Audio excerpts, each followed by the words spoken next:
say something that sounds very much like Hebrews 1:6 and Deuteronomy 32:43. So the Greek LXX added the words of Hebrews 1 into verse 43. And that's actually probably what happened. Probably a scribe overlooked the fact that Hebrews 1:6 is referring back to Psalm 97 and just stuck the New Testament reference in his copy of the Greek Old Testament that he was making. And so the text from Hebrews 1 was added to the Greek Old Testament of Deuteronomy 32. And then, since basically all that we have of all the copies we have of the Greek Old Testament, the LXX, are post-Christian, it became common. And so a Greek Old Testament, the Greek LXX, will actually have something that sounds like Hebrews 1:6 here. But Jesus said jots and tittles would be preserved. The Hebrew text would be perfectly preserved in Matthew 5:18. And so the Hebrew text is preserved by God. And the fact that certain scribes of the Greek Old Testament added in the language of Hebrews 1 doesn't mean that Paul... I mean, basically, if you're going to say he was really quoting Deuteronomy 32, you'd have to say that Paul was, quoting something that was never even written by Moses. Moses, he just made a mistake. He was quoting, something that wasn't written there. And that's obviously not acceptable. So he wasn't quoting Deuteronomy 32, he was quoting Psalm 97. And the fact that he's quoting Psalm 97 shows that Jesus is not in this category of gods or angels or whatever. He's above all the gods, above all the angels. True gods, false gods, the demons that are worshipped as false gods. Angels as mighty beings or gods. He's higher than all of them. He's not one of them. He is the true God. So, just recognizing God as preserved His word takes care of that Deuteronomy 32 thing. And actually, scribes of the LXX would do that with some frequency. They would conform their copies of the Greek Old Testament to the New Testament, or where the New Testament alludes to the Old Testament, they would change the Old Testament, the Greek Old Testament, to make it fit. Not recognizing that sometimes the New Testament just alludes to passages rather than quoting verbatim. Okay, now the main kind of kernel here. So Hebrews 1 up through verse 6 is very, very clear on the deity of Christ. Very difficult to explain away if you're an Arian. But the key thing we're looking at here is 1, 8, and 9. I will mention here, as we said already, in verse 14, all the angels are ministering spirits, distinguished from the Son. So the idea that Christ is Michael or some kind of exceptional angelic figure is excluded by verse 14 in comparison with verse 6. So what a GW affirms about the Son is actually specifically excluded in the passage. Now, so with that as our background, verse 8 says, "But unto the Son he saith, Thy throne, O God, is forever and ever." So here the Son is called God, and there's an article too. Now, we mentioned already that the JW distinction saying the Father is the God, the Son is a God, is in bad Greek. It's not possible. But even granting their incorrect argument, here the Son is called Ha Theos, God with the article, the God. So their argument trips them up both in John 20:28 and at 1 John 5:20 and here in Hebrews 1:8, even though it's not a valid argument anyway. Now, what's going on here is, now if you notice actually in the previous part of the chapter, Paul is actually avoiding using the term God unnecessarily. He uses certain locutions, the majesty on high, the most high, and he uses the word God in 1:1 of the Father, but he isn't using the term God a lot. So it's like he's building up here all these things about the Son. Boom, the Son is God. He and the Father addresses him as God.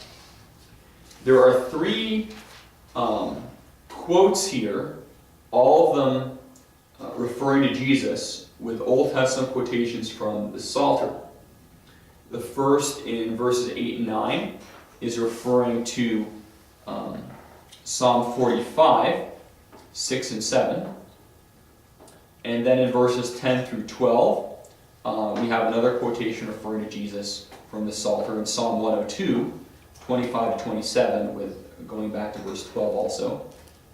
And then in verse 14, or 13 to 14, there's a reference to Psalm 110:1. So all of these, we have three quotations from the Psalter, all addressed to Christ, and showing who he is. Now, so here the Son is called God, and he is addressed by the Father as such.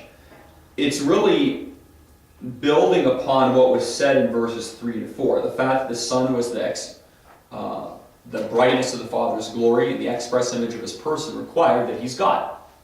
And so here he is actually called God, just making explicit what was really necessary from verse 3 already. The fact that he's the one who the angels worship in verse 6 really requires that he's God as well. And so the angels of God worship Jesus because he is by nature included in the category of God. He's first begotten in verse 6. That's a position of authority. We're going to look at that later when we deal with anti-Trinitarian objections. But he has authority over the world as the first begotten because he's God and man. He has that authority as the first begotten. And then so first begotten isn't saying he's the first created being. It's saying it's a position of authority. We're going to see that when we look at Colossians 1 later, Lord willing. But so he has that position because he is God, and then also angels are worshiping him. Verse 6. Now, this is, a very key term here in the development of the chapter.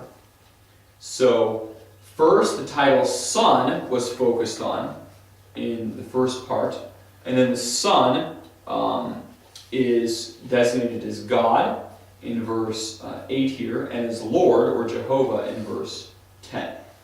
So that's the development of the psalm. Now, the anti-Trinitarians, you know what? I'm skipping around here. Okay. What do people who deny the Trinity say is going on in this passage? How do they try to get out of what the text is saying? Well, what they say is that this isn't saying, "Thy throne, O God,"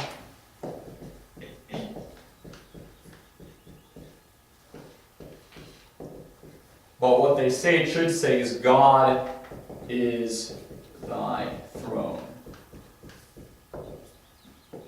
Or sometimes they flip that and say,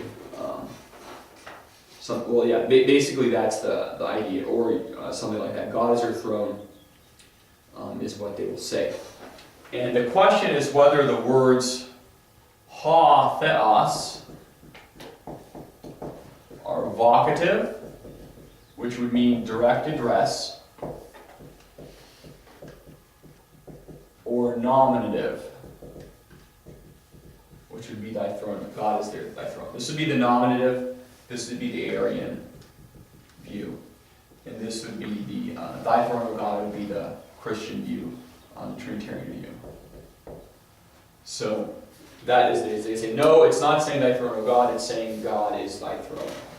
And therefore, it is saying something, whatever that's supposed to mean. What does God is your throne mean? Does it mean that Jesus is sitting on God? I mean, it's a very strange expression. God is your throne. I mean, so there's metaphorical speech in the Bible, like, God is my rock and stuff like that, but there it's clear what it means. It means God's a place of protection, a place of safety. This is not a comparable metaphor. To say God is your throne, it's you have to add stuff in. Maybe God is the foundation of your rule, something like that. You have to add. It's not very clear. It's a very strange expression that is unparalleled in the Bible to say God is your throne. That's one problem with that. A second problem with this is it doesn't really fit the development of the passage. If this just means, I don't even know what it's supposed to mean. God takes care of you or something. He's your throne. He helps you to rule, or I don't know. It doesn't really fit the development of the passage. This passage is showing Jesus is better than the angels. He's better than the angels that worship him, verse 6. He's better than the angels because he's the Son. He's better than the angels in verse 10 because he's Jehovah. It doesn't really fit to say in the middle of this, God is his throne, because whatever that's supposed to mean, whatever they make it to mean, it really wouldn't be something that's distinctive of the Son, or that the Son could say the angels couldn't really say. Because it just, I don't know, if it means he takes care of you, or protects you, or he rules over you, or God is your ruler, or I don't know what it's supposed to be. Whatever it's supposed to mean, you'd have to make it something distinctive that could be said of the Son that would show superiority to the angels, that's building upon the fact that he's worshipped by the angels in verse 6, that fits in with the fact that he's the brightness of the Father's glory, expressed image of his person. So you have to fit it within the context of the chapter, and it doesn't fit with the context of the chapter. So one problem, this is an unparalleled expression.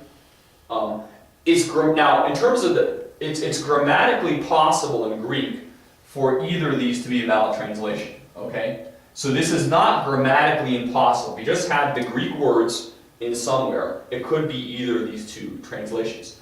But the context shows it's not this, because this is doesn't mean anything. It's unparalleled in Scripture as a phrase.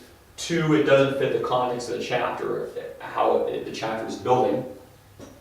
3, this is quoting Psalm 45. So I think we look briefly at the Psalm 45 text. If we look back at Psalm 45, we'll see what Psalm 45 says. Not 6 and 7, 8 and 9. Nope, yeah, 6 and 7. Psalm 45, 6 and 7. Psalm 45, 6 and 7. This is a psalm about the Messiah. David's prophesying about the Messiah, and he says, "Thy throne, O God, is forever and ever. The scepter of the kingdom is a right scepter. Thou lovest righteousness and hatest wickedness. Therefore God, thy God, hath anointed thee with the oil of gladness above thy fellows." So in Psalm 45, 6, it says, "Thy throne, O God." And as we mentioned, this is what the Hebrew text says. The Hebrew text doesn't say, "God is your throne." It says, "Thy throne, O God." In the Hebrew accents, the accents which are inspired, just like the vowels and the consonants, actually require a pause here. So the comma is right there, and it's not "God is your throne," it's "Thy throne, O God" in the psalm. So, if Paul didn't say "Thy throne, O God," he would be misinterpreting Psalm 45. So the New Testament would be misinterpreting the Old Testament, changing what it says, if it was "God is your throne" instead of "Thy throne, O God." So it has to be this, because that's what the Old Testament says in the verses quoted. The Old Testament text, the Hebrew text, says, "Thy throne, O God," not "God is your throne."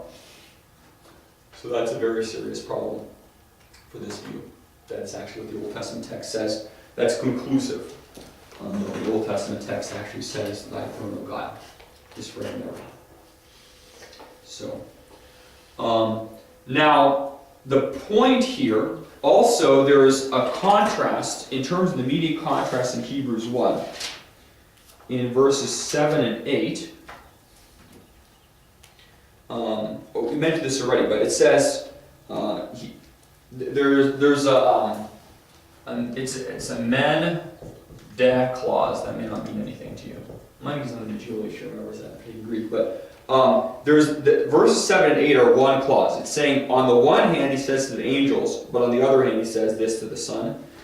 And so there's a context. The angels are spirits and they're flames of fire, but the Son is greater, he's higher, which would fit if he's God, but not really fit if he's just some kind of God rules over him, or he sits on God, or God is his throne, or whatever that's supposed to mean. Now, the emphasis in Hebrews 1 is the Son's, 1:8 is the Son's rule. He rules as God forever and ever in a righteous way. So the emphasis isn't as much upon nature as upon function. He has the role of God, but he can't rule as God, act as God, unless he actually is God. So while the emphasis is more upon function cannot be divorced from being. The angels function as ministering spirits because they're created beings. And Jesus functions as God, who has a righteous rule forever and ever, because he is God who rules in righteousness. So, and the eternality of Christ's reign, too, that he rules forever and ever, is also connected to his immutability, his unchangeableness as in his person. Like Hebrews 13:8 says, he's the same yesterday, today, forever, so he's unchanging. So, verse 8 is pivotal. It describes the Son is better than the angels because he's God. And so he's higher than the angels. Now, you say, well, if he's addressed as God, then that's the highest title you could possibly get. So then in verse 10, what's the saying when he says he's Lord? And thou, Lord, in the beginning hast laid the foundation of the earth, and the heavens are the work of thy hands. How does verses 10 through 12 build upon verses 8 and 9? I mean, in verses 8 and 9, he's called God. Well, how could Lord be higher than God? Well, because in verse 10, when it says, and thou, Lord, Lord in verse 10 is Jehovah.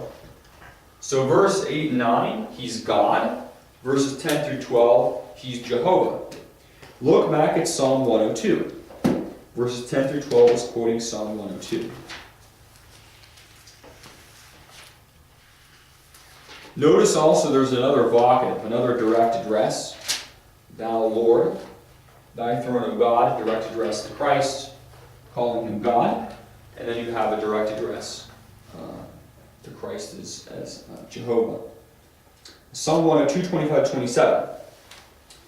Of old hast thou laid the foundation of the earth, and the heavens are the work of thy hands. They shall perish, but thou shalt endure. Yea, all of them shall wax old like a garment. As a vesture shalt thou change them, they shall be changed. But thou art the same, and thy years shall have no end. Now in verse 25, 27 of the Psalm, who is being spoken about in verse 25, 27? Verse 24 kind of tells you.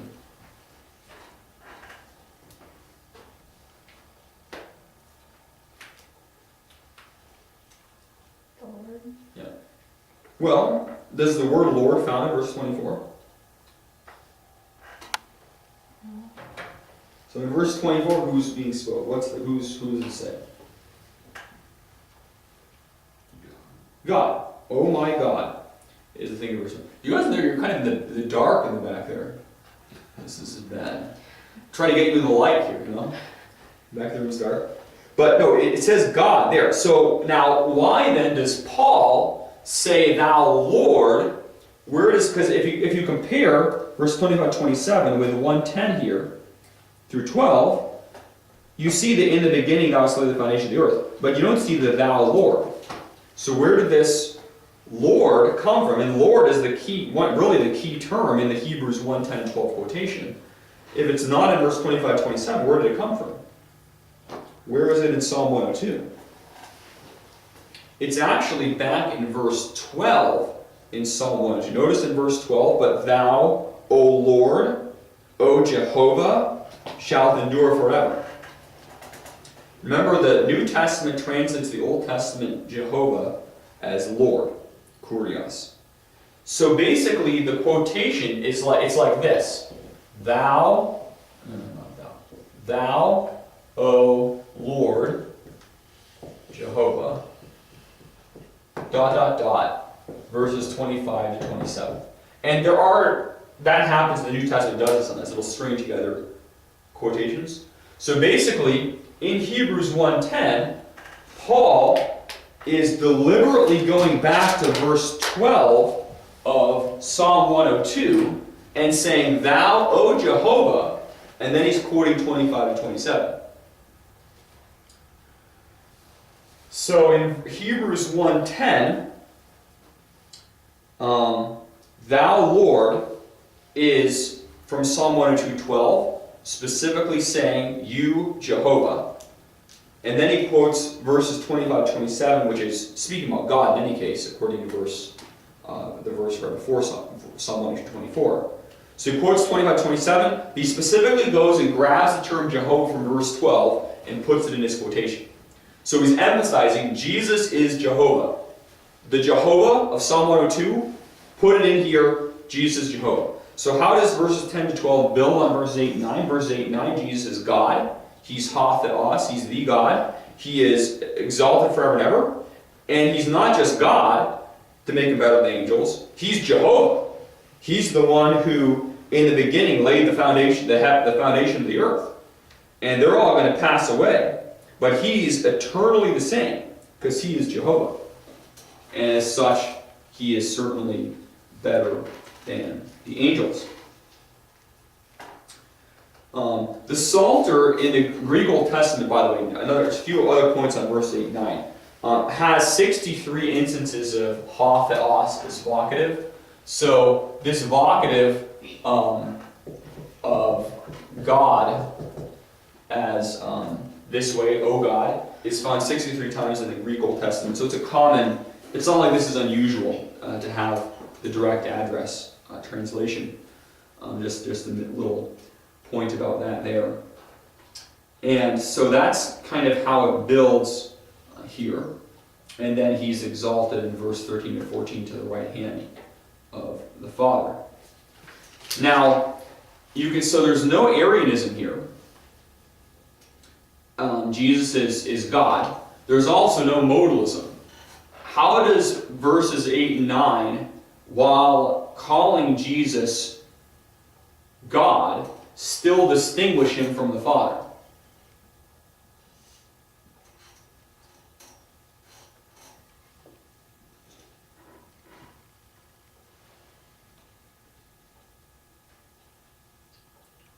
He says to the Son. Well, sure. So there's somebody else who speaks to the Son. That's one thing in verse 8. So the Father is speaking to the Son. How about in verse 9?